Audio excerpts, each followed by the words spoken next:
Is it working?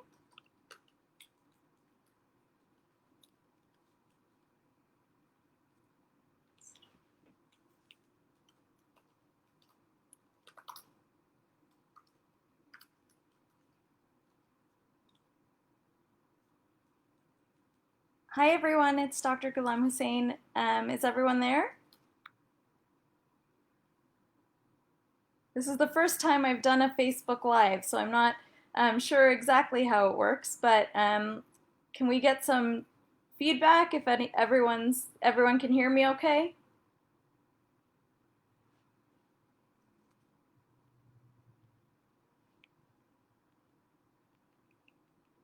Oh, there we go. All right, well, thanks for joining. Um, uh, Gail was very kind to All right, thanks, Gail, and thanks, Maria and Jennifer.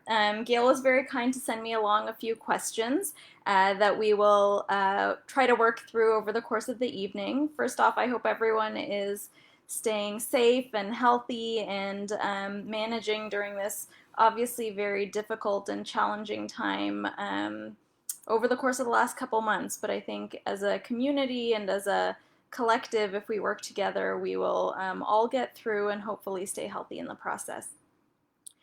So I'll just go ahead and go through some of the questions that Gail sent along. If there's anything else, you can just type it into the chat group, and I will try to address them along the way. The first question was, are you considered immunocompromised if you have PBC? So PBC is a typical autoimmune condition, so it's not necessarily that you would be considered immune compromised. In fact, it's thought that the immune system is actually overactive in the setting of PBC. So for some reason, based on genetic susceptibility and an environmental trigger, the immune system responds to an exposure or responds to some sort of trigger, and that results in the immune system becoming active and causing inflammation against the biliary epithelial cells in the liver. So it's not necessarily that the immune system is underactive, it's actually in a targeted way against the liver overactive. So I guess the simple answer would be no, but it's a complicated physiology. So the next question is, how long before a transplant if you're stage 4 or early cirrhosis? I think that that's also a kind of difficult question to answer. There can be progression of scarring or fibrosis over time, and one of the most important things is that we understand how fibrosis is measured. So when you see your doctor, they may do some tests, either blood tests or non-invasive tests like a FibroScan, and maybe even a liver biopsy to assess degree of fibrosis. And that fibrosis is scored in a scoring system that ranges from 1 to 4, or 0 to 4 really, and stage 1 or F1 fibrosis is minimal fibrosis, and that sort of progresses to stage 4 fibrosis, which the terminology is cirrhosis. But once you have cirrhosis, that doesn't mean that the liver is not functioning. The liver is functioning perfectly fine. And in fact, probably about 1% of the population walks around with cirrhosis, and they don't know that they have it because it can be an entirely asymptomatic thing. So understanding the rate of progression of liver disease from the point of cirrhosis onwards is a little bit challenging because there's a lot of people who have it that we don't know about. So we've just measured, or the numbers that we do have relate to the people and patients that we know about. Fibrosis or cirrhosis can progress and it can stay very stable. It's all about whether you've gotten rid of the underlying trigger that's resulted in the liver disease. So for example, in the case of PBC, if you have even advanced fibrosis or cirrhosis and you're on Erso and your numbers normalize, progression of liver disease can be very slow, in the same way as if you have viral hepatitis or hepatitis B or hepatitis C and those viruses are treated, progression can still happen, but it is very slow in the setting of treatment. that also applies with fatty liver and alcohol-related liver disease as well. When you take away the trigger, progression is can be definitely slowed down. So progression is a complicated issue as well, and it also relates to, in the setting of, say for an example, in the setting of PBC, it can relate to whether there's another superimposed liver injury as well. So for example, if there's PBC and also underlying fatty liver, the progression of disease can be faster. So I hope that somewhat answers that question. The next one, actually I missed one accidentally. So Krista asked, at what stage of PBC should you see a hepatologist, and does it make a difference if there's also an autoimmune hepatitis diagnosis? So I would say, when do you see a hepatologist? And it kind of depends on, unfortunately, it depends sometimes on what your local resources are. And hepatologists, there's not many of us around, but there certainly are some, and we're happy to see as many patients as we can. And hopefully in this era of virtual medicine, we will be able to see more and more patients independent of where they live. But you can see a hepatologist at any time. And I think the goals of seeing a hepatologist are important and should be clear. Number one is that you want to have confidence in the diagnosis that you have received, and make sure that there's no other competing cause that could be missed. So I think confirming and having confidence in that diagnosis is very important, because that helps, number one, reassurance, but also to understand what to expect moving forward. And understand sort of the natural history and what you can and cannot expect. So I think seeing a hepatologist is important for confirming the diagnosis. It's also important for risk stratification. In PBC, the landscape of therapy has changed so much recently that I think it's really important that clinicians with patients understand what an individual's risk is, and that can open up a discussion about what the optimal therapy is, the timing of that therapy, and whether it's the right thing for the individual. I usually have the philosophy of, I usually tell my patients and I tell the trainees that come through the clinic that it's really important that we recognize a few things. Number one, we treat people, we don't treat blood tests, and so everybody's journey is different.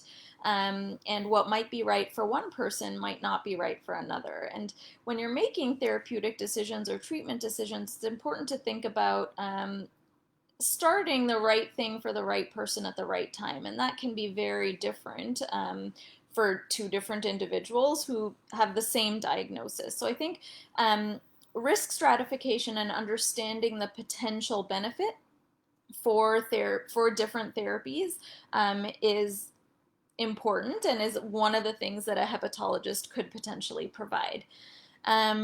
The other thing is that whether consideration is whether you're interested in participating in research. Some centers do that a lot and some don't.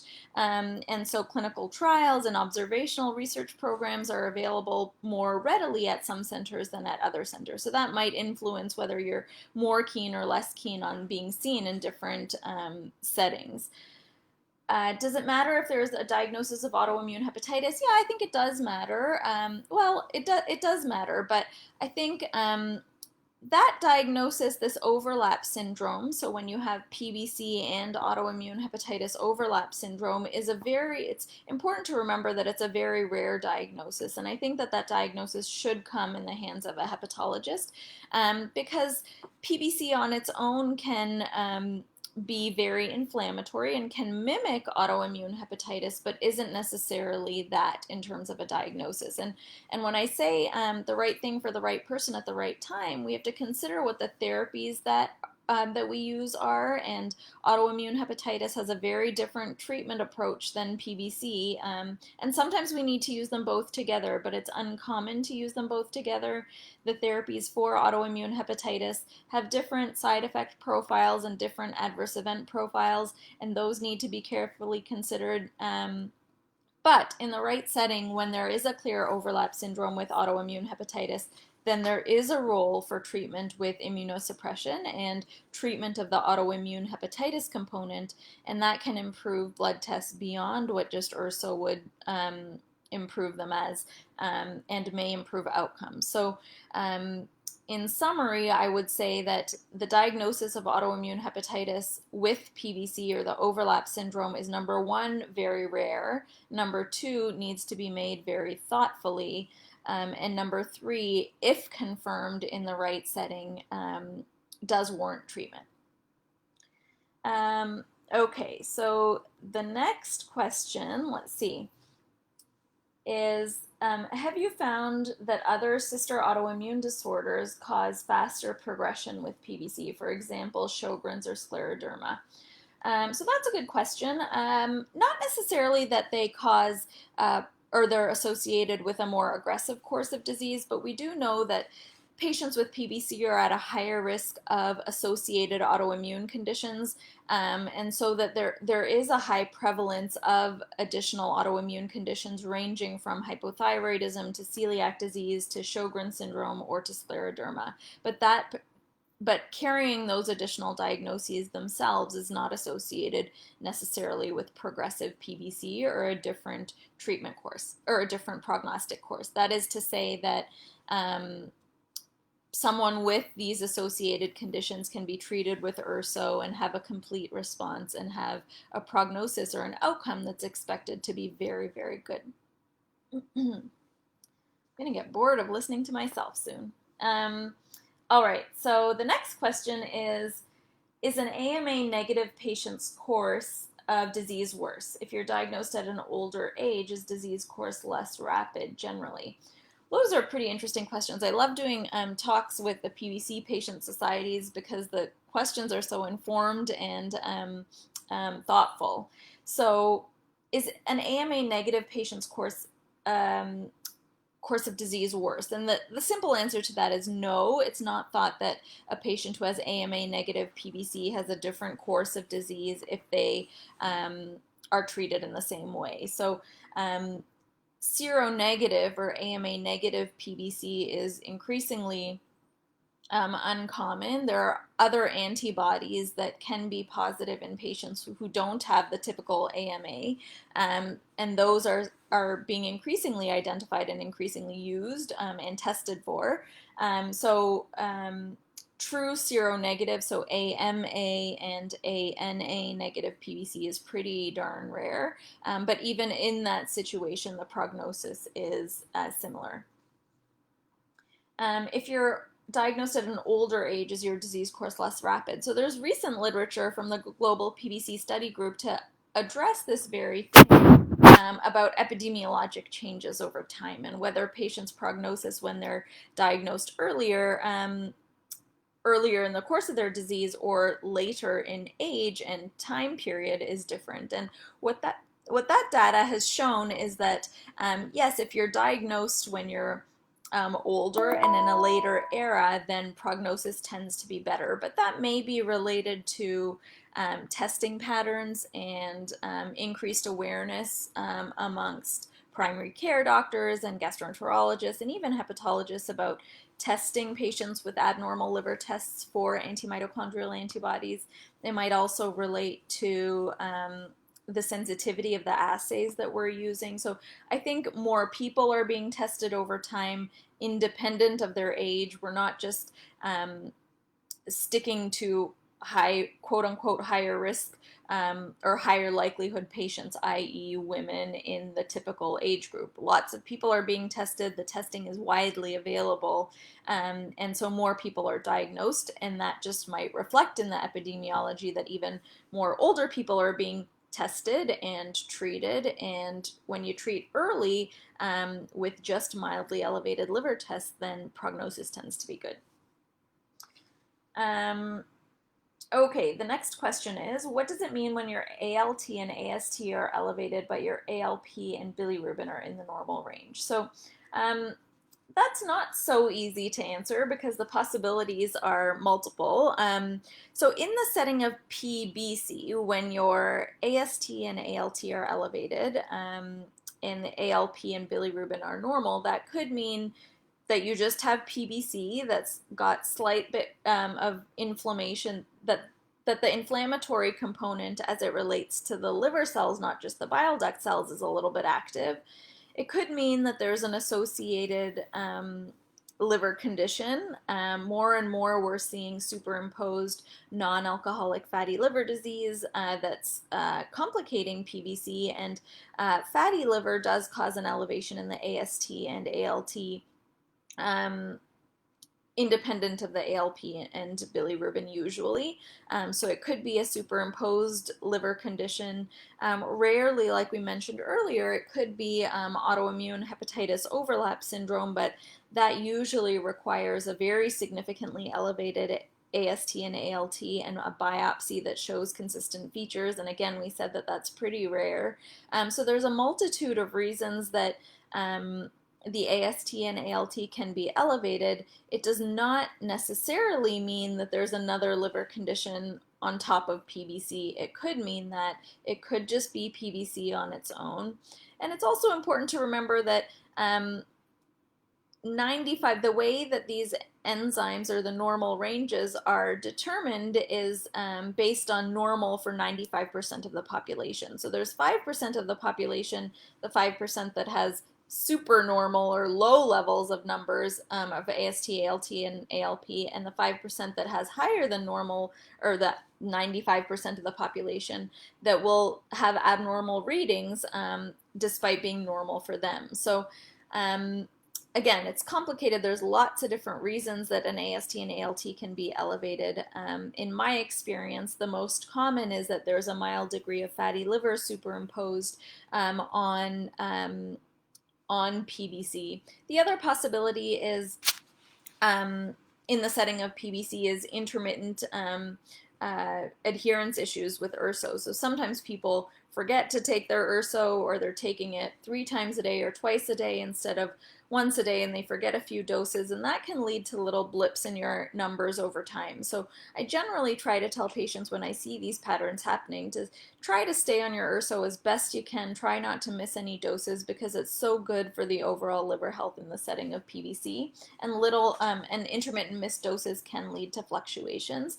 And sometimes when people just get back on top of their routine and are better with taking their therapy more regularly, the numbers just pop back down to normal. I'm just seeing on the side if there's any questions. Whoa, there's a lot of comments. I'll go through these at the end. All right, let me zip through a few more. Should I be worried if my ALP has been stable high for about 5 years? My range has been, say, in the 400s for the last 5 years. And I wouldn't necessarily say that that means worry, but I do think that that's an indication to have a chat with your hepatologist or see a hepatologist and discuss new treatment options for PBC. The landscape of therapy in PBC has changed so much in the last, say, 3 to 5 years, that we have many more options for treatment that can be effective at improving blood tests further. So the first point is that Erso should be used for everybody with a diagnosis of PBC, and that should stay lifelong. And then the second point is that if after 6 months or 12 months of therapy, the ALP remains elevated, then you should have a conversation with your family doctor, have a conversation with your hepatologist about whether additional therapy is warranted. And in most cases it is. We have a few options for add-on therapy now, including obeticholic acid and the Fibrate class of drugs, and clinical trials that are opening and some that are open. So yeah, I would say that if your ALP is still elevated after being on therapy for Erso, you should have a conversation with your hepatologist about whether you're a candidate for additional agents. You may or may not be, but that's an individual discussion. Does it mean that I have another autoimmune condition if liver enzymes are normal with the exception of ALP? So ALP is an enzyme that's produced from the liver, but also produced from other organs, including the bones and the gut.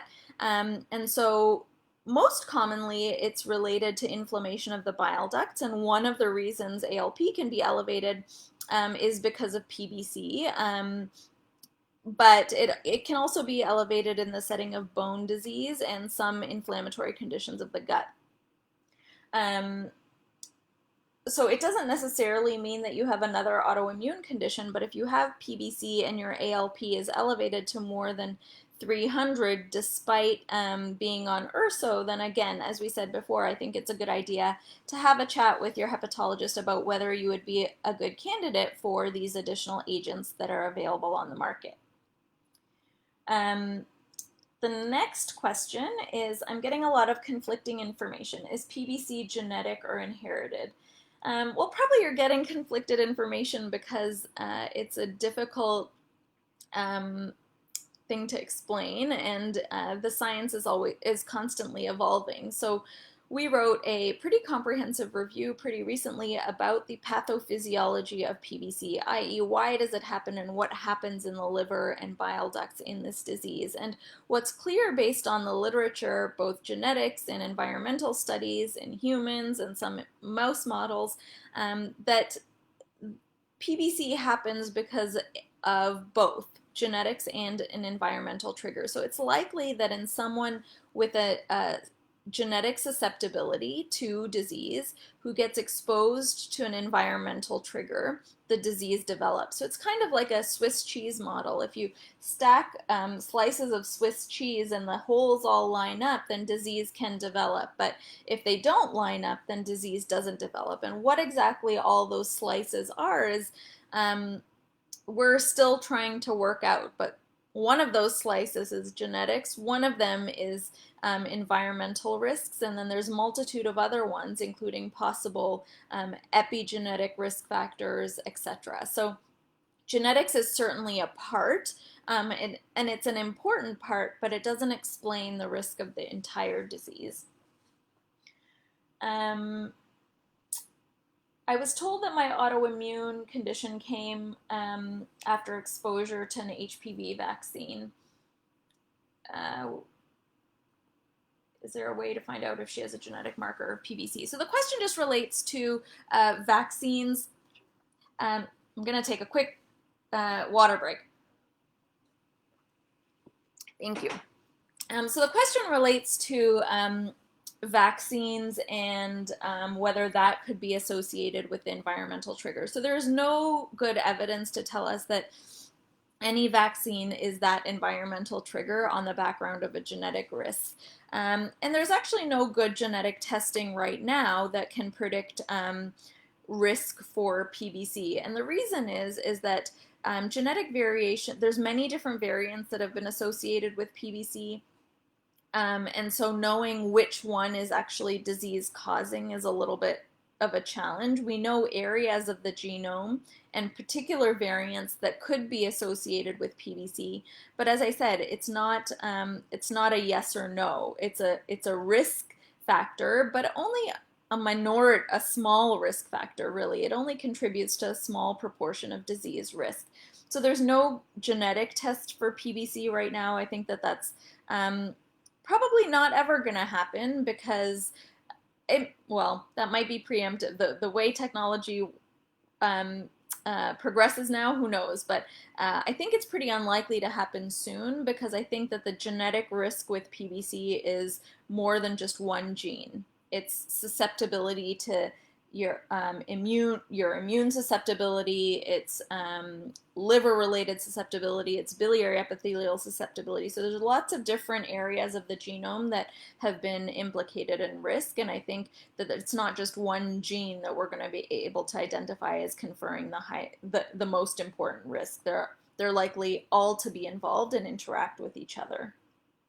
But I don't think that there's the environmental risk associated with PBC has been shown to be associated with vaccines, and all of the evidence that we have available suggests that vaccines are safe and acceptable in PBC, so there wouldn't be any reason that I would say to avoid them. The next question is there any correlation between the anti-mitochondrial antibody and the level of fatigue? Well, that's interesting. The antimitochondrial antibody in PBC, as opposed to other autoimmune diseases, has historically been very binary. If it's positive, it's positive, and if it's negative, it's negative.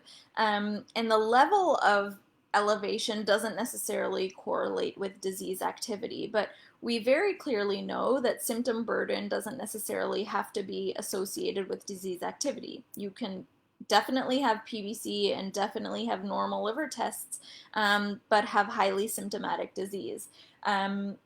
So while the AMA itself has not been a predictor of symptomatic PBC or fatigue, as the question asks, I'm hopeful that we'll be able to identify markers, whether they be serologic markers like blood tests or imaging markers that will associate with symptoms, because right now what we have available is not necessarily, doesn't provide the correlation that we need to really be able to quickly and reliably identify whether a patient's symptom is directly PBC related or related to something else.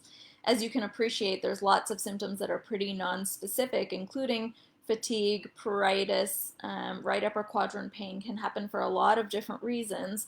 PBC might be one of them, but it's certainly not the other one. And we don't ever want to get into tunnel vision and assume it's one thing and miss the boat in terms of what else could be causing it. So I think looking for secondary causes of fatigue is important. Weight gain can contribute to fatigue. Sleep apnea can contribute to fatigue. Poorly controlled hypothyroidism can contribute to fatigue. All those things should be checked and ensured that they don't exist before we assume that it's all PBC, and to try to improve the symptoms despite the fatigue that could be associated with PBC.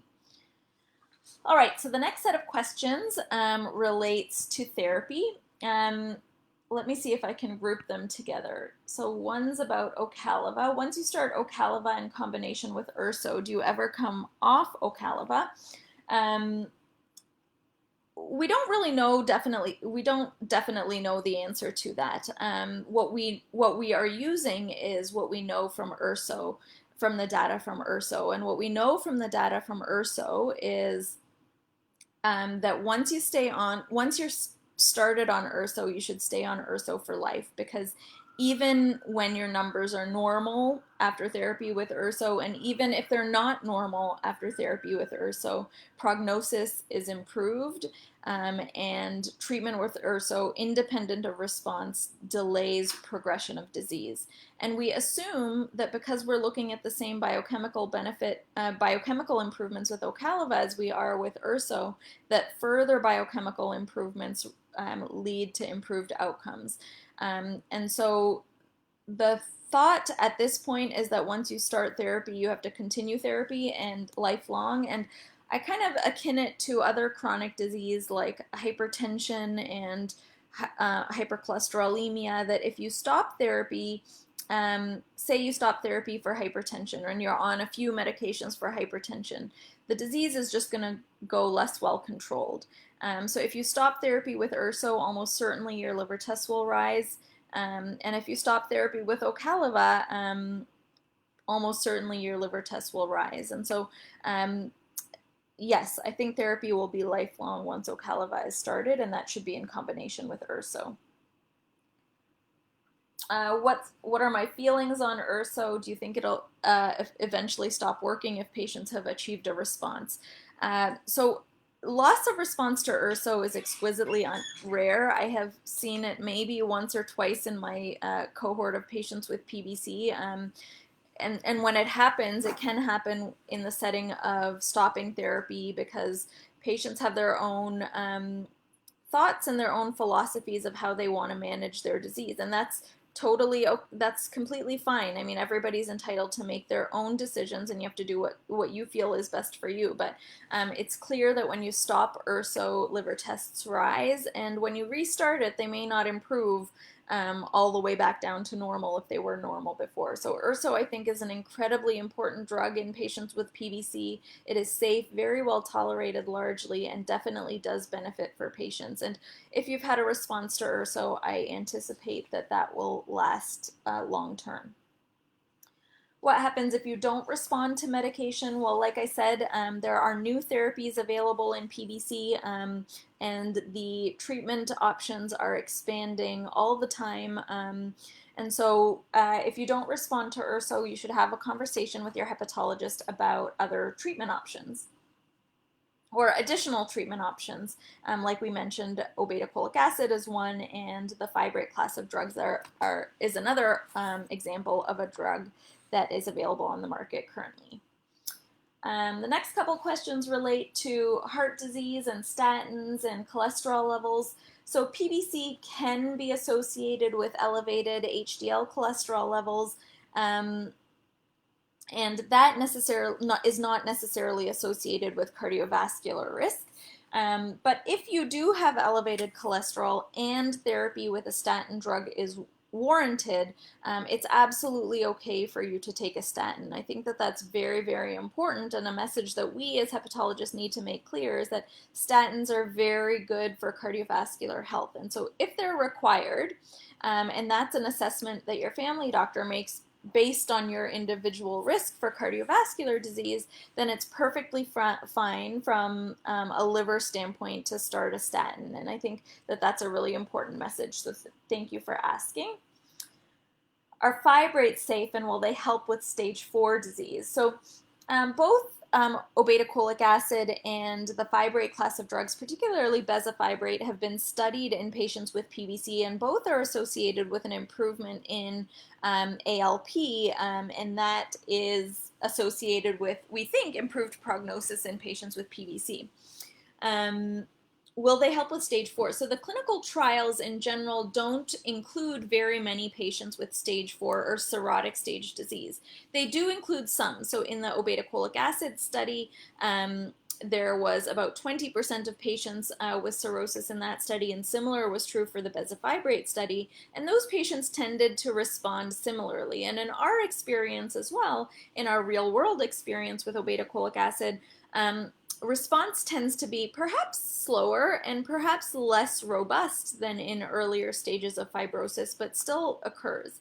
I think the issue in cirrhosis is just we don't have a ton of safety data for long-term use in patients with cirrhosis. But what I would say is that this is a discussion, again, with your hepatologist in the right setting with close monitoring and without significant complications of liver disease. I think these therapies can be used, but generally should be done in the setting of an experienced hepatologist.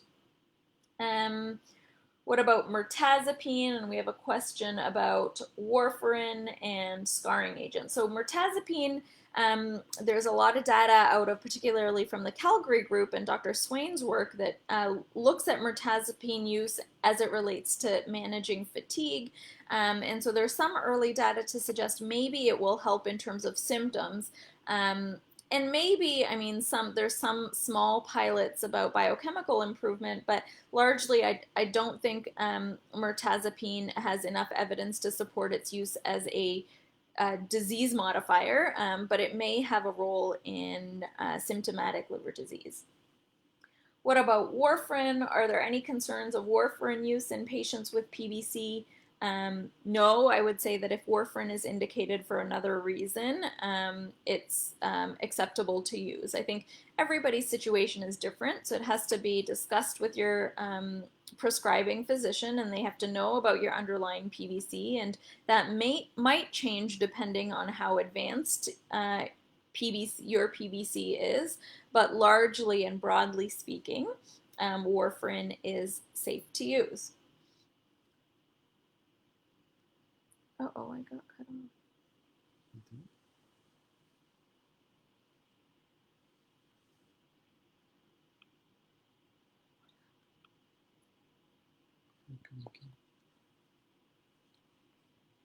Is your Wi-Fi on?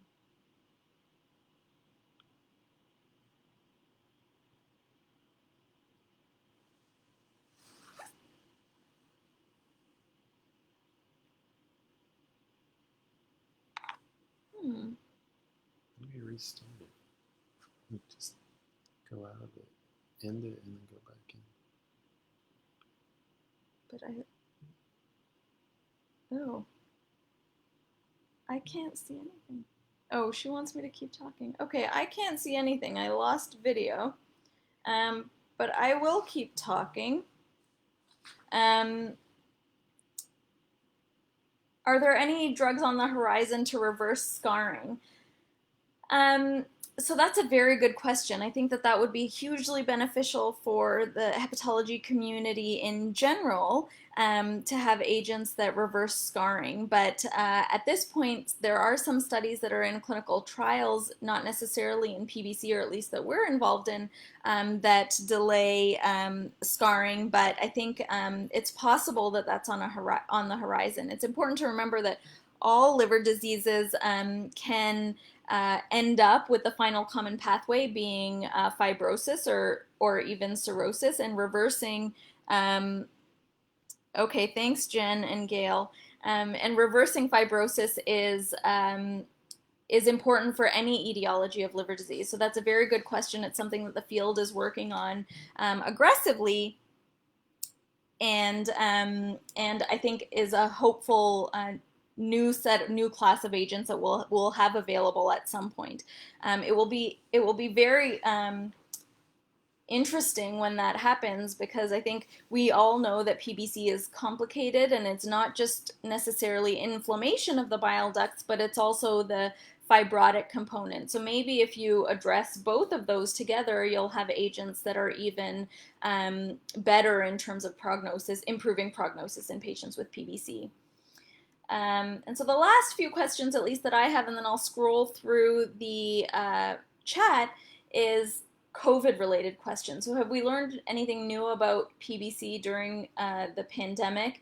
And does having PBC put me in a high-risk category for COVID-19? So have we learned anything new about PBC in the pandemic? I think we've learned that our patients are very resilient and very accommodating and understanding, that we've had to change our practices so dramatically, and that we're still here to take care of you. Have we learned anything new about the disease in specific? Well, we're still working. All our research programs, our observational research programs, are still going on, and we're learning every day. So we hope to have new data out for studies that we're doing locally that are observational pretty soon. But as it relates to PBC specifically, I think what we've learned from some of the European data, and some from even the Far East, is that having an autoimmune condition that doesn't necessarily make you at higher risk of acquiring COVID-19, but I think, and this ties into the second question, any chronic condition puts one at risk for a more severe course of disease. So I think it's prudent to be extra careful, take all the precautions that everyone else is taking in terms of hand washing, social distancing or physical distancing, working from home when you can, and having the discussion with your employer about what your individual level risk is. And if you can work at home, I think that that's the best case scenario. So any chronic condition, be it chronic liver disease, heart disease, renal injury, whatever it might be, does definitely seem to put one at risk for a higher, an increased severity of disease if they were to acquire COVID-19.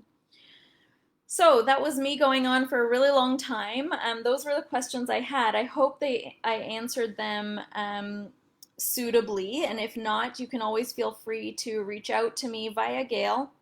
I'll scroll through these the chat, and if there's anything I can answer them. Wow, we have people from all over, from Brantford and Tampa, Florida, and Ottawa and Edmonton and Quebec, all over, from Louisiana. Well, thank you all for joining.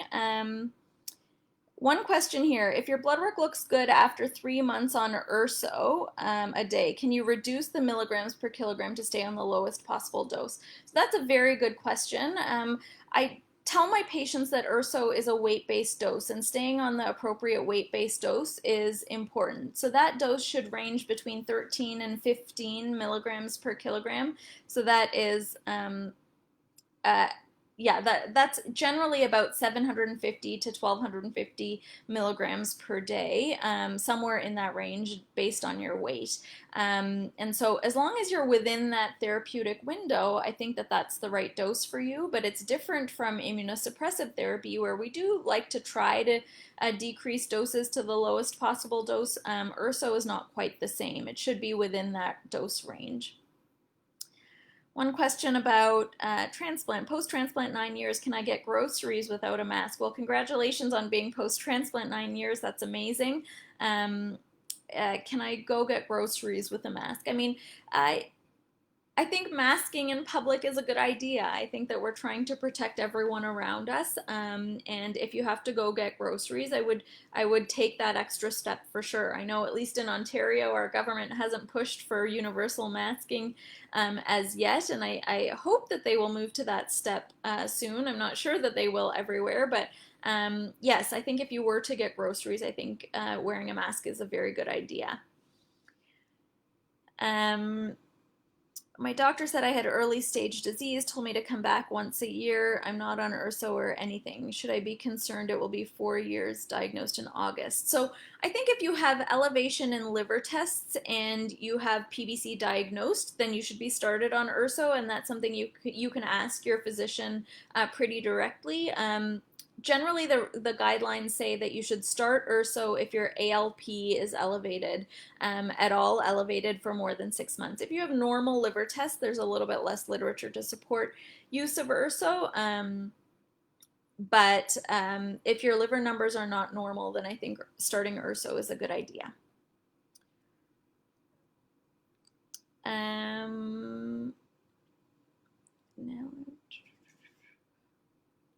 I think that that's it here.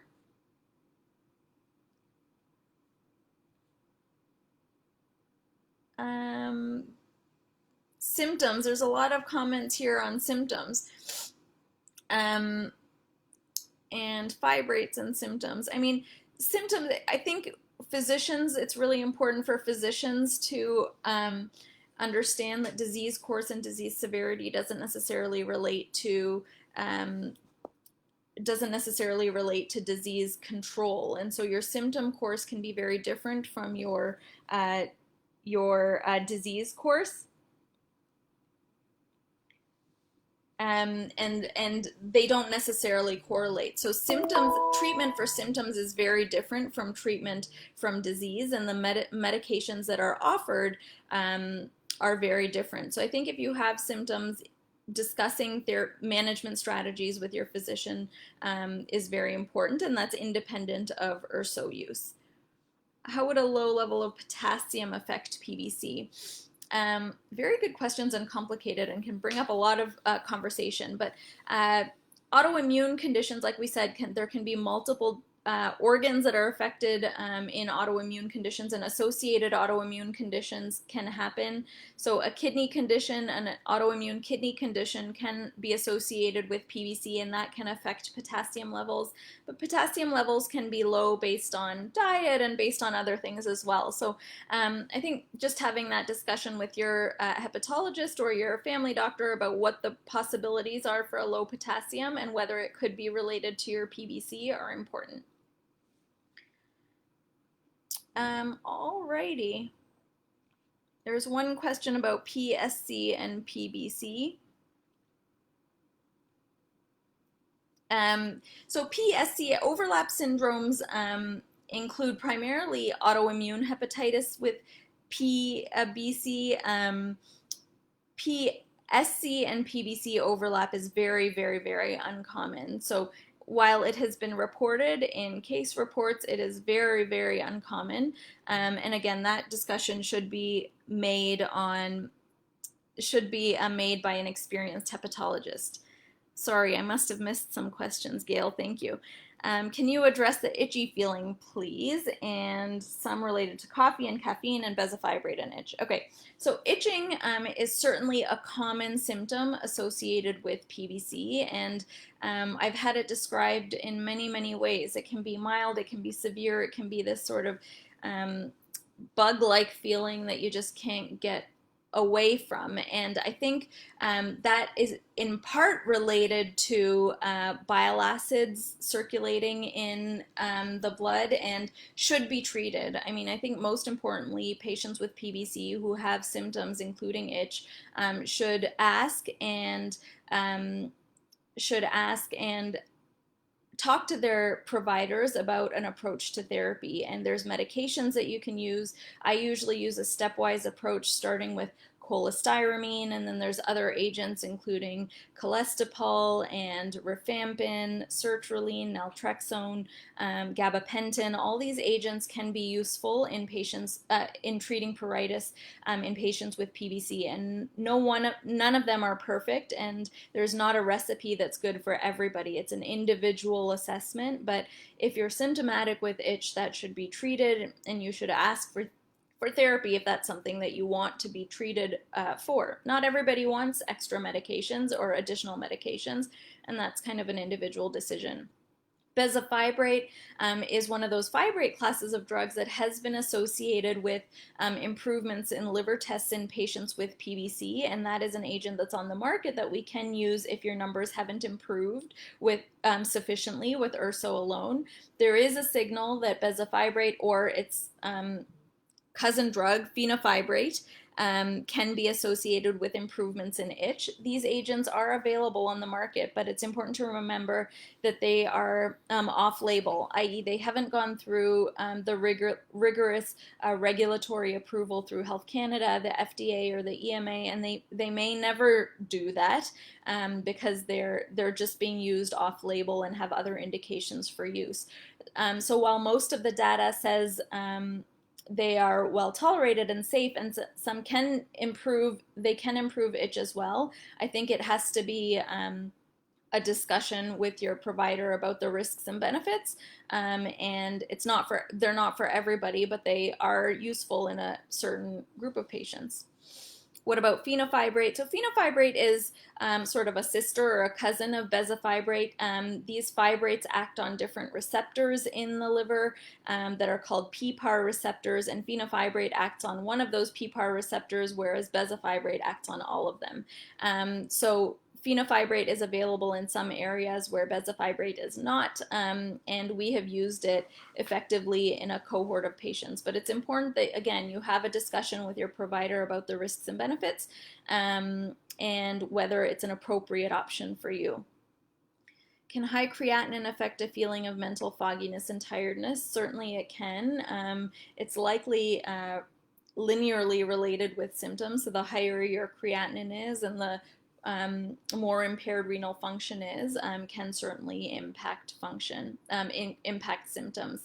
And the last one I think was about coffee. So caffeinated coffee has been associated with improvements or stability in fibrosis in patients with multiple etiologies of liver disease, mostly non-alcoholic fatty liver disease and viral hepatitis.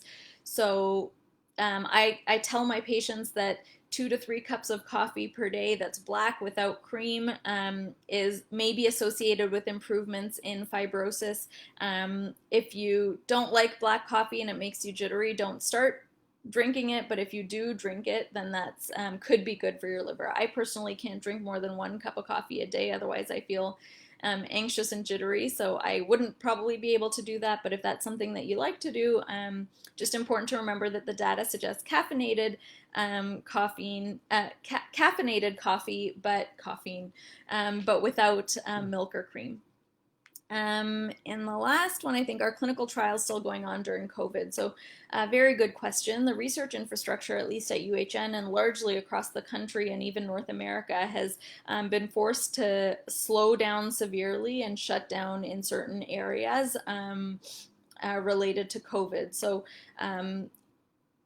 at UHN specifically, our clinical trials program has essentially been shut down for recruitment unless patients are already enrolled in studies and need safety visits. But that is slowly ramping up starting June 1st. And so I think that we've had a bit of a hiatus, but I think things will pick up hopefully as quickly as they shut down, but that remains to be seen. Are are dizzy spells a symptom? Dizziness and lightheadedness can be for a multitude of reasons, and they're not typical for PBC, but everybody's experience is different. That's one thing I tell most of my patients, that your experience is different from the person that came to clinic before you and that will come to clinic after you. So it may be related to PBC. It's less commonly reported, but that doesn't mean that it's not a valid and potentially related symptom. All right, well, that's it, I think. Gail, if there's anything else, you can type it into the comment box. Otherwise, it was a pleasure for me to be a part of this. I'm glad you guys joined, and I hope you found it helpful. And I hope to be able to see you all in person sometime soon. Oh, there's one last one. Can you talk about diet for phase 4 decompensated liver cirrhosis and any particular suggestions for nutrients? So advanced liver disease is a hypercatabolic state. So optimizing and maintaining nutrition is so important. I will leave diet mostly for Dr. Tandon next week, but I will say that caloric intake and not restricting protein is really important. Maintaining caloric intake is important. All right. Well, we'll see you guys soon. Take care, and thanks for joining. Hello.